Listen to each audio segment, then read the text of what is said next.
Story 1. The Disappearing Messages. Maya kept her phone face down on the nightstand most nights.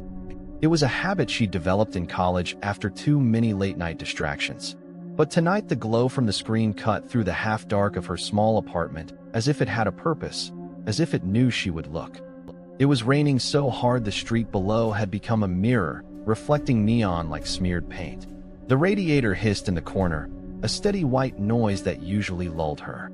She had no class in the morning and no one to call. Snapchat and a lukewarm mug of tea were the only companions she allowed herself on a Tuesday that felt like any other and everything at the same time. At 11:57 p.m., a notification slid across her screen. New Snap. No name, no Bitmoji. Just the gray outline of an anonymous profile picture that had no business being on her feed. For a second, she thought the app had glitched, or that some account had been deleted and the message was an orphan. She tapped it with a thumb that buzzed with a small, predatory curiosity. The image filled the screen. Her room stared back at her. Not a staged angle from months ago.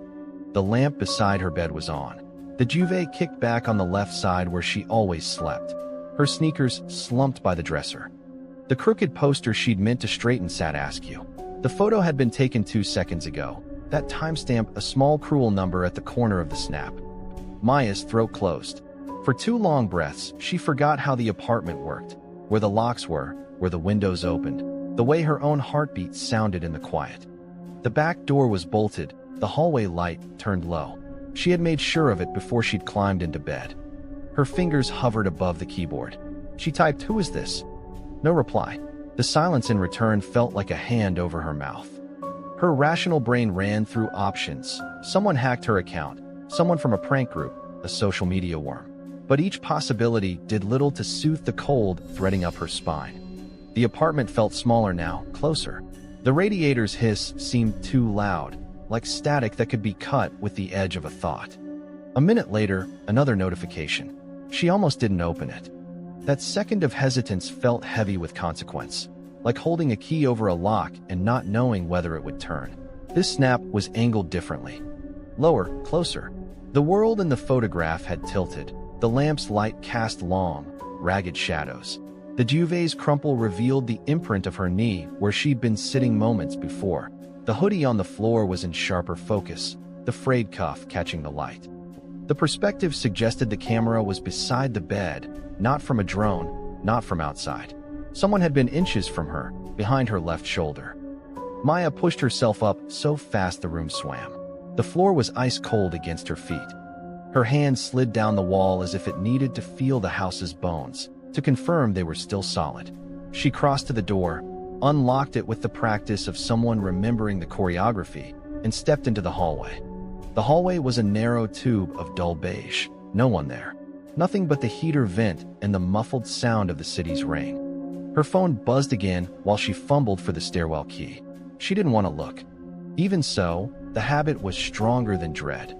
She'd learned to check messages, even the bad ones, because sometimes ignoring them invited worse surprises. This time the snap was a photograph of the hallway she was in, taken from behind her. Her own hand gripping the key was in frame. Her breath hitched out loud. The hallway light flickered once, then held on, indifferent. She spun. The hallway remained empty, but the faucet in the apartment 2 doors down gurgled, and somewhere a dog began to bark, and the building's pipes settled with a groan that sounded suspiciously like a laugh. A third snap followed with less delay. The image was a close-up of her back, the button of her jeans, the exact little crease at the base of her neck where she tucked a loose strand of hair. Across the image, snapped white text scrawled like a thumbprint in someone else's handwriting, "Don't leave yet." The phone slid from her fingers and hit the stairwell concrete with a dull thud. Rain began to drum harder, the sound from outside swallowing the scuff of her shoe. She did not remember the precise steps she took next, only the percussive rhythm, down, down, down, and the cold air on her face when she lunged onto the sidewalk. Outside, the night stretched too wide and unreal. Street lamps painted wet halos. Cars threw river-shaped reflections. Maya ran because she had to run. Because the message under her door, the one with her own body in the frame, shouldn't have been possible if she had left the apartment a second ago. Because the photographs knew her the way she knew herself. The rain soaked her hair into ragged lines across her cheeks. Her bare feet were numb. She sprinted 2 blocks to a neighbor's porch light and hammered on the door with a frantic fist. No answer. The building hummed with indifferent life. No one called back. No one looked out. Her phone buzzed again in her palm. She pressed it to her ear before ending the call. Video this time, 10 seconds. The clip showed her standing in the rain outside the building. It was shaky, filmed from behind, and then veered in a jerking motion to capture her face. Eyes wide, mouth forming an inaudible sound, hair plastered to her forehead. Behind her, a darker shape moved into the frame like oil spilled into storm water. It loomed a second, then edged closer. Someone had filmed that. Right now? Right then. The sensation of being watched warped into the knowledge that the watching was active and present, not a surveillance camera in some distant server, not a prank compiled days ago. Maya spun. The street was empty. The rain came down in sheets. The elevator of logic, the one that always rescued her with mundane explanations, was broken. She couldn't go back. Not to a room that had been photographed while she was inside of it. Not to a place that had a stranger's perspective from behind her bed. So she ran, heart raw, until she reached the 24-hour diner on the corner.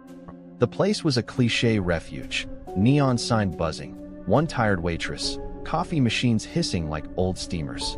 She pushed through the door as if it might be dampened by light. The waitress glanced up, sulky, used to 2 a.m. wanderers.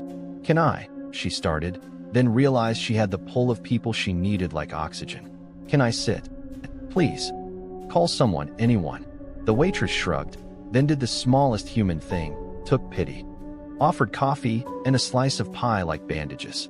Maya sat and breathed, watched the rain quit all at once as if a different hand turned it off across the quarter-mile she had run. Her phone buzzed. She did not need to read it to know what it would say. Her hand trembled as she answered. The image zeroed in, no frame, no preface. This time it was inside the apartment. Her bedroom. The duvet neatly folded, the laundry basket still near the door. Her closet, the one with the cheap white sliding doors and the shoe rack. The camera panned right to left. Stopped. For a long moment, nothing moved in the diner. The coffee steamed. A couple held hands over pancakes at the counter. Someone swore on a TV game show. Then it moved. A shadow passed across the closet door. Slow. Purposeful. As if the person holding the phone wanted to keep their distance. A gloved hand slipped across the frame, pressed against the closet door. The camera zoomed in. The hand flattened. Fingertips left dark marks on the white surface, little crescent moons of water. Maya's breath left her in a thin, desperate sound. No public safety officer yet. No friend to comfort her. Only the waitress, who leaned over and asked, "You okay, hon?" She nodded because she didn't know how else to answer. Her world had shrunk to a sequence of pains and notifications and a stranger who not only saw but anticipated her movements. It wasn't enough to be watched from within the window of social media. Someone had invaded the frame of her private life, stitched a camera into her habits. She went back to the building at dawn. Cops were there, 2 uniforms and a sedan with a light that reflected off puddles. She told them everything. The snaps, the video, the hallway photos that don't leave yet. The officer's face adopted the practiced expression of half-belief, the one that keeps them polite and rational when the city's weird pours in. "We'll check the building," one officer said. "Any doors left unlocked? Any maintenance keys used? Cameras? Security?" Maya rattled off details. Her voice sounded thin even to her ears. The sergeant took notes. He asked for her phone. He'd secured digital evidence, he promised. The neighbor below recorded a shaky statement about hearing footsteps around midnight and seeing a silhouette in the hall. Maintenance said a service door had been used that night, out of routine, to bring in supplies. A delivery van, perhaps. A driver. People come and go, the sergeant said, and sometimes phones send weird things. Hackers, URL exploits, stuff like that. They called it digital trespass in official terms, the way they call a bruised knuckle an abrasion. They cataloged data. They took a copy of the snaps. They left her with a pamphlet about online harassment and the promise the detective unit would look into it. Maya sat in her apartment afterward, the morning pale and gull silent, and scrolled through the snaps on the officer's laptop. The files were clean, timestamps, metadata that didn't lie. Each snap had been shot moments after she had moved. GPS coordinates pinned to her building. The investigator frowned. Either someone's in the building, or someone has a way of reaching your camera feed, he said. We'll search the premises. They started at the alley. Dogs did the job they always do, sniffing, peering into boxes, collars jangling. Every door in the building was checked, closets flung open, the maintenance room inspected until the smell of bleach and human worry soaked into the stairwell. They found nothing sinister at first. No tracks, no forced entries, no camera rig behind the curtains. No one hid in the crawlspace. Later, when the detective ran deeper logs, he called her back to the station. He was quieter now, the kind of man who had seen too many stories and knew better than to say either ghost or hacker with certainty. The files, he said, came from inside your Wi-Fi network. Someone spoofed a device ID and connected as a local IP. The snaps are being sent by something masquerading inside your own connection. It was a technical sentence that sounded like a verdict. He used the kind of language meant to reassure. It could be traced, they could find the MAC address, we'd run a sweep. And in the meantime, change your passwords. Reset your router. Don't sleep with your curtains open. That night she took a screwdriver and pried open the little router box in the hall.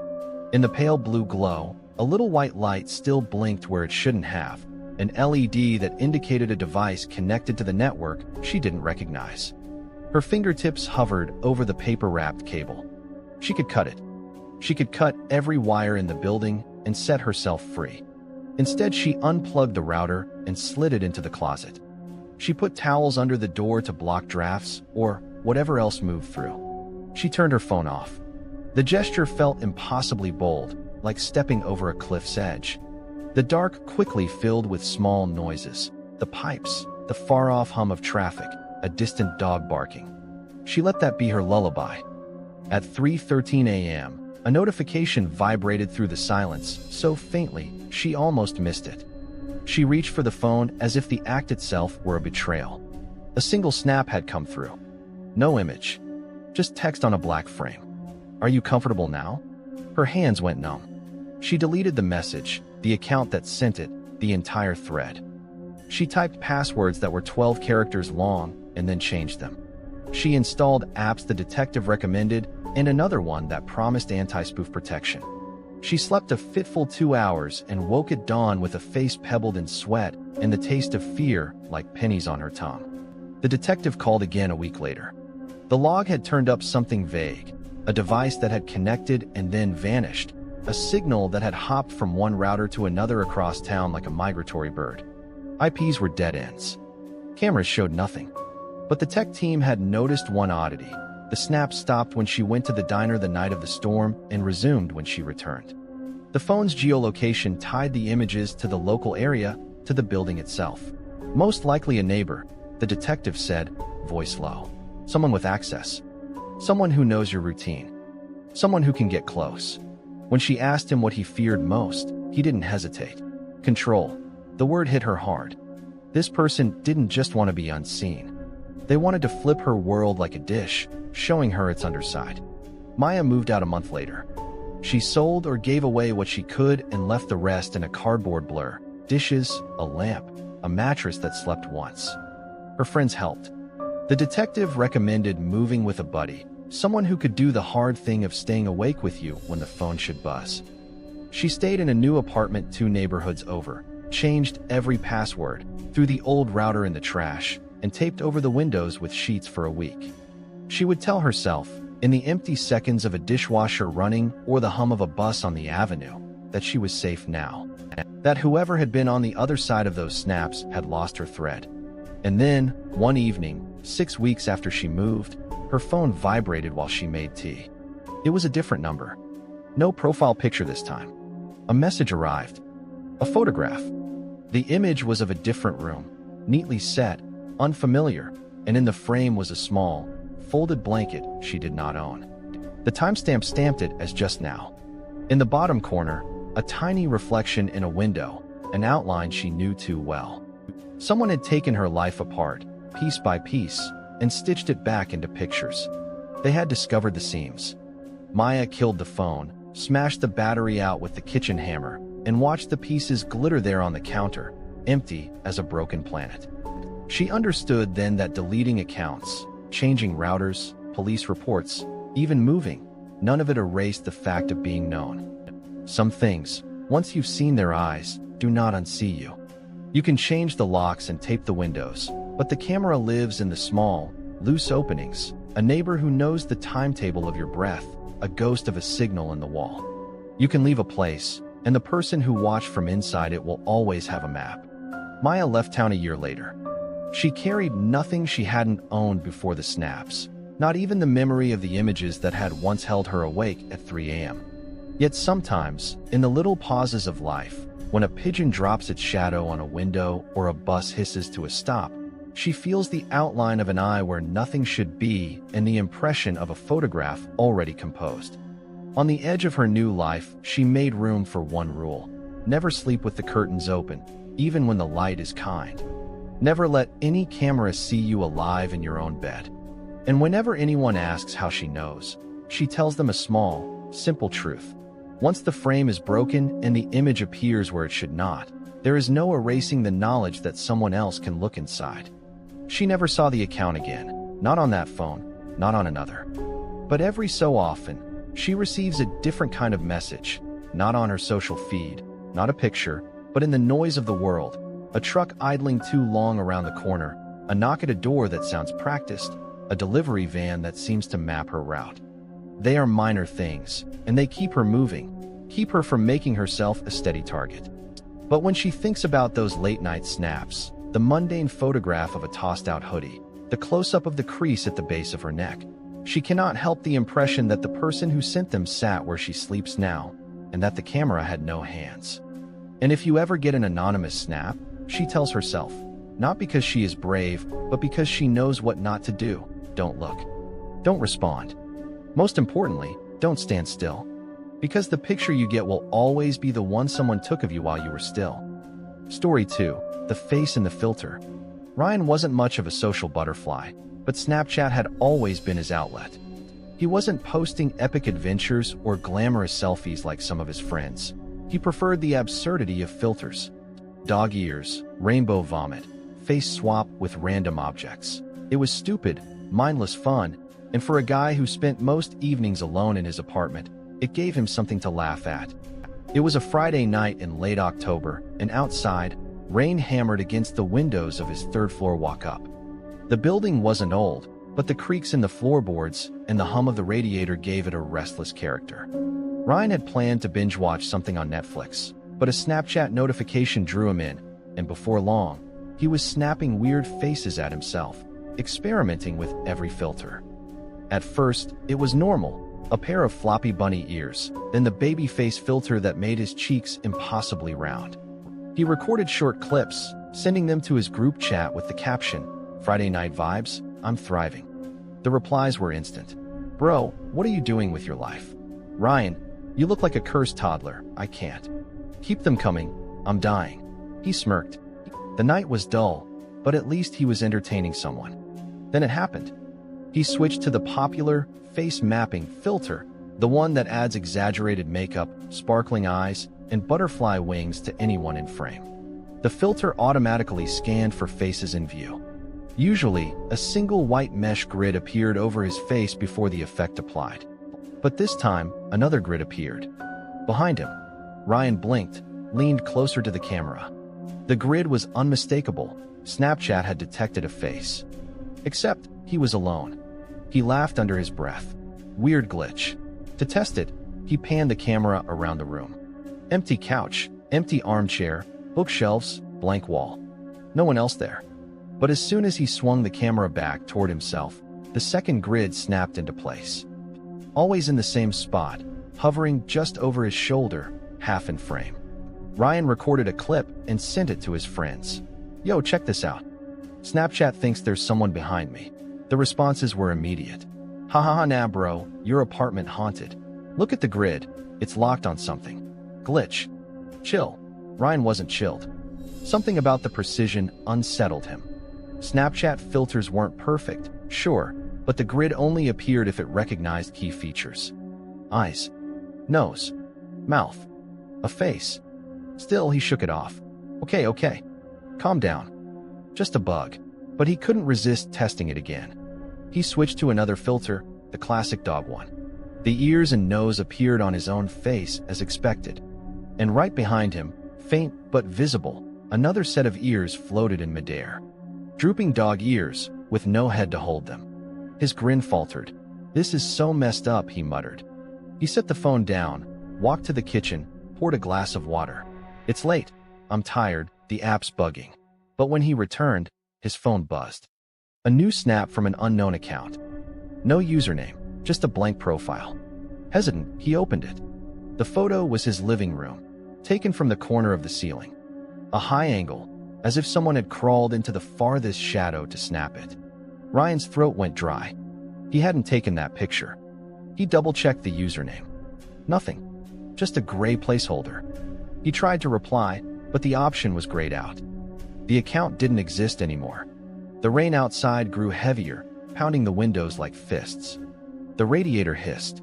His own breath came shallow and uneven. He told himself to ignore it. Just delete the app. Go to bed. Simple. But curiosity, the same thing that had kept him playing with filters in the first place, gnawed at him. He reopened the camera. His reflection filled the screen, pale, nervous, eyes darting. He forced a laugh. "See? Nothing.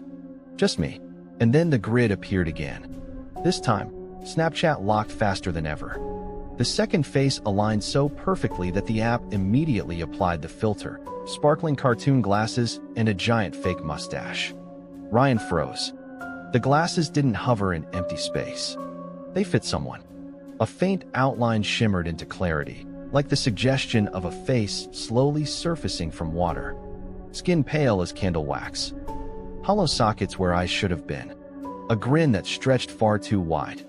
Ryan's phone slipped from his hand and clattered to the carpet. He scrambled to snatch it back, fumbling as the screen tilted sideways. The figure was still there, crouched in the corner of the room, perfectly mapped, perfectly still. And then, in the span of a blink, the power cut out. The apartment plunged into darkness. Ryan's phone screen was the only glow left, faint and trembling in his hands. The app glitched, froze, restarted itself. When the camera returned, the figure was gone. Or so he thought. From the silence came a noise. Not thunder, not rain, but the unmistakable sound of something wet moving across carpet. A dragging sound. Slow. Purposeful. Ryan held the phone like a shield, camera aimed blindly. His thumb shook as he switched to the front-facing lens. The filter still searched for faces. And it found one. Not behind him this time. Not in the corner. But inches away. The grid warped, twisted, locked onto a face too close to his own. A pale shape filled half the screen, grinning, teeth jagged and long. Ryan screamed and hurled the phone. It hit the wall with a dull thud, the screen cracking, but the light didn't die. The camera continued recording, aimed now at the ceiling.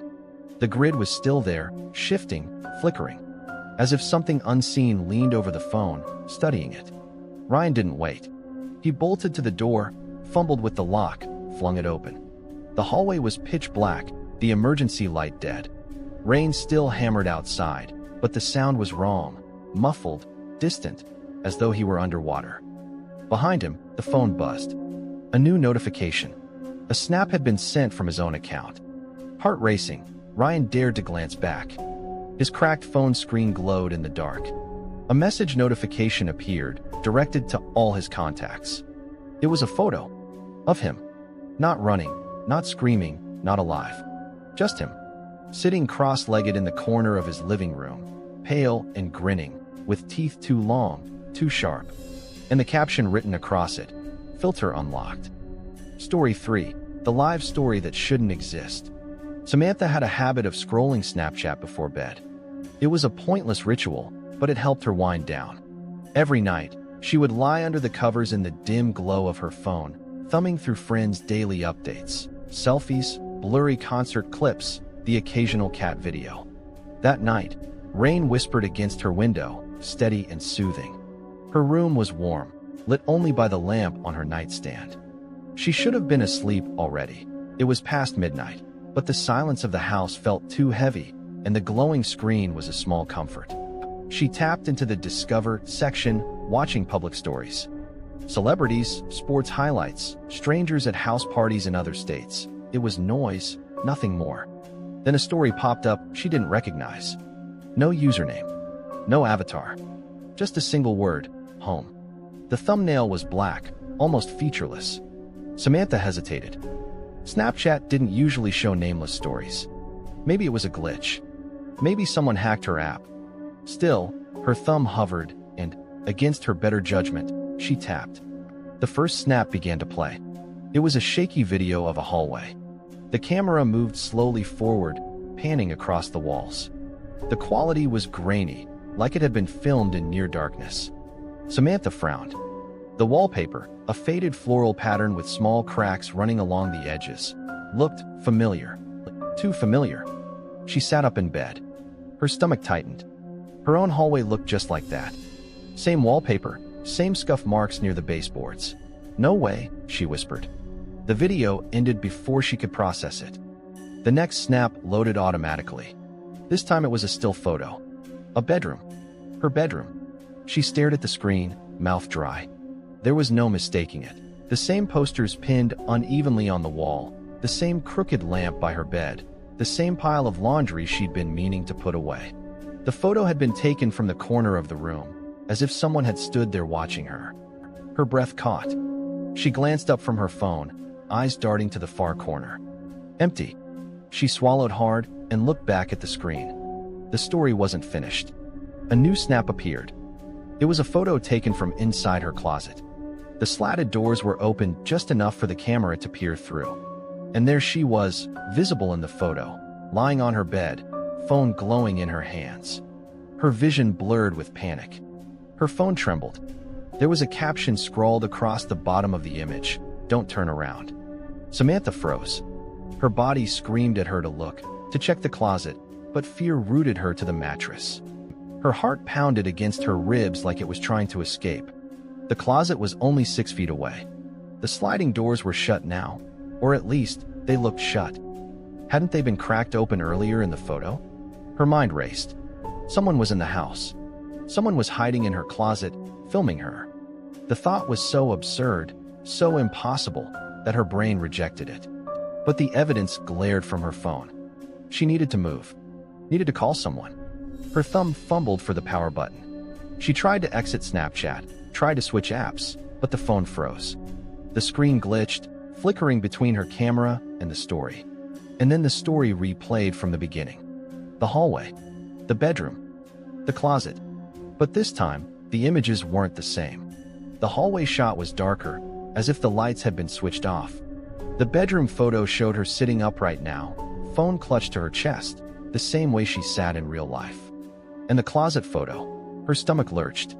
The closet doors in the snap were wide open, and a pale hand gripped the frame. The caption was new. "You're too late." Her scream stuck in her throat. She threw herself off the bed, bolted for the door, and yanked it open. The hallway stretched before her, dark and silent. She didn't stop to think. She ran. Her bare feet slapped against the hardwood floor as she tore down the hall, past her brother's empty room, past the family photos lining the wall. The air felt colder than it should have, each breath a sharp bite in her chest. Behind her, she thought she heard it, the faint creak of a closet door sliding open. She stumbled into the living room and grabbed the landline phone. Dead. Not even a dial tone. Her cell buzzed in her pocket. A new notification. Snapchat. She didn't want to look. Didn't want to see. But her hand moved on its own, pulling the phone up. The new snap was already open. It was a live video. The angle was disorienting at first. Too close, too shaky, but then she recognized it. The camera was pointed down a hallway. Her hallway. And she realized with mounting horror that it was moving. Whoever held the phone was walking. Step by step, they moved down the hallway toward the living room. toward her. "No, no, no," she gasped. She dropped the phone and sprinted to the front door. Her hands fumbled with the locks. The deadbolt was stiff, refusing to turn. She yanked harder, but it wouldn't budge, as if something on the other side was holding it in place. Her phone buzzed again from the floor. Another notification. She couldn't look. She couldn't. But the screen lit up on its own, casting a pale glow across the carpet. The video continued. This time, it showed the living room. Her living room. And her. Samantha, standing at the door, clawing at the lock, terror written across her face. The camera zoomed closer. Her breath broke into sobs. She pounded on the door with both fists, praying a neighbor would hear. But outside, the storm muffled everything. Behind her, the air shifted. The unmistakable sound of a footstep creaked across the floorboards. She turned. For a fraction of a second, she saw it. A figure half hidden in shadow.